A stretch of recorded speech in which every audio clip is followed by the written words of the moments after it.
مسجد اقصیٰ کا کچھ حصہ تعمیر ہوا اور کچھ حصہ آپ کی زندگی کے بعد ہوا، لیکن جنات کو آپ کی موت کا علم نہ ہو سکا، آپ کی وفات کا۔ تو جب آپ کی وفات کا علم ہوا تو اس وقت مسجد اقصیٰ جو ہے وہ مکمل تعمیر ہو چکی تھی۔ چونکہ یہ حضرت سلیمان علیہ السلام نے اس کو مکمل کیا تھا، اسی وجہ سے یہودی اس کو ہیکل سلیمانی کہتے ہیں اور مسلمان اس کو مسجد اقصیٰ کہتے ہیں۔ یہ سلسلہ چلتا رہا اور اسی میں تابوت سکینہ کو محفوظ رکھا گیا، اور یہ تابوت سکینہ ایسا عظیم تابوت ہے جس کو اللہ رب العزت نے تابوت سکینہ کہا کہ یہ سکون دینے والا، کہ اس میں انبیاء کے تبرکات تھے،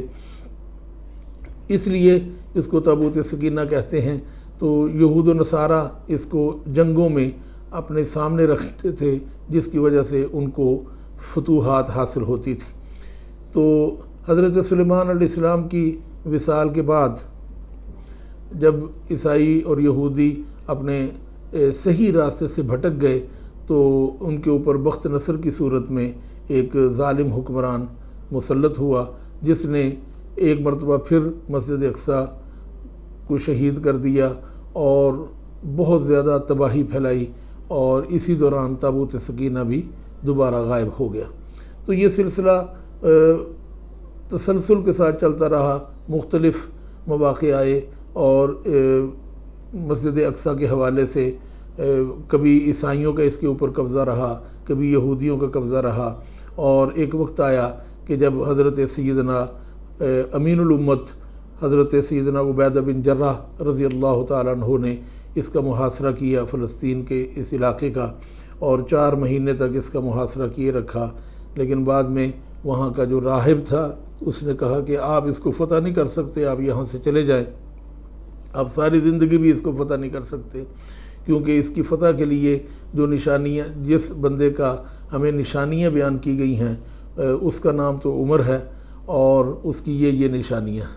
حضرت عبیدہ بن جراح رضی اللہ تعالیٰ عنہ نے بڑی مسرت محسوس کی اور حضرت عمر فاروق رضی اللہ تعالیٰ عنہ کو خط لکھ کر بلایا۔ حضرت عمر فاروق آئے، اور عیسائی راہبوں نے جب حضرت عمر فاروق رضی اللہ تعالیٰ عنہ کو دیکھا تو انہوں نے آپ کے ہاتھ میں بیت المقدس کی چابیاں پیش کر دیں۔ تو حضرت عمر فاروق رضی اللہ تعالیٰ عنہ نے ایک مرتبہ پھر مسجد اقصیٰ کی تعمیر فرمائی۔ ہم دیکھتے ہیں کہ مسجد اقصیٰ کے ساتھ ہی ایک بڑا خوبصورت سنہری رنگ کا گنبد ہے، قبۃ الصخرہ اس کو کہتے ہیں، اور یہ وہ جگہ ہے جہاں سے نبی کریم رؤوف الرحیم صلی اللہ علیہ وآلہ وسلم آسمان کی طرف معراج کے سفر پر روانہ ہوئے۔ تو وہ مسجد اقصیٰ نہیں ہے۔ عموماً مسلمانوں کو گمراہ کرنے کی غرض سے مسجد اقصیٰ وہی بنا کر پیش کی جاتی ہے۔ وجہ یہ ہے کہ تاکہ مسلمان اسی کو مسجد اقصیٰ سمجھتے رہیں اور اصل مسجد اقصیٰ کو یہودی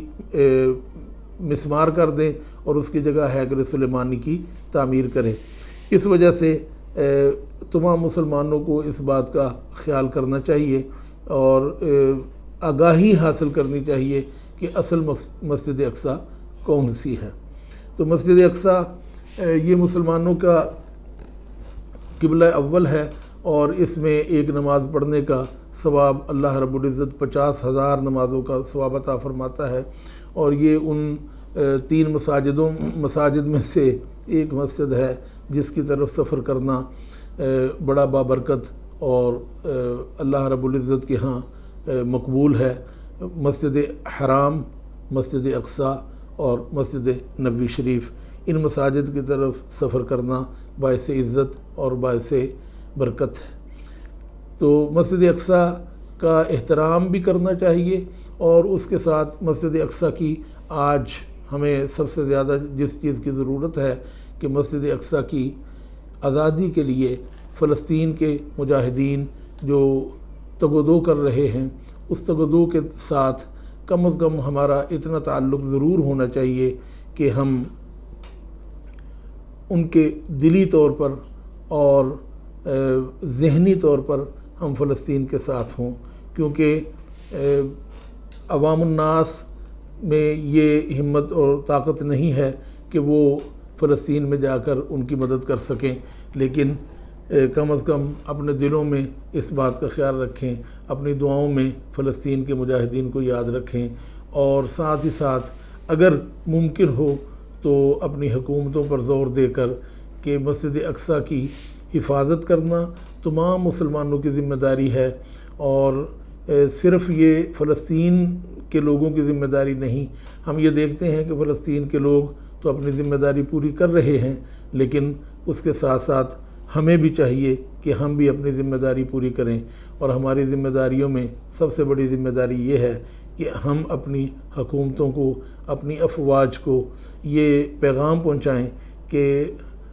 اگر آپ عزت چاہتے ہیں، احترام چاہتے ہیں کہ ہم آپ کی عزت کریں، احترام کریں، تو اس کے لیے آپ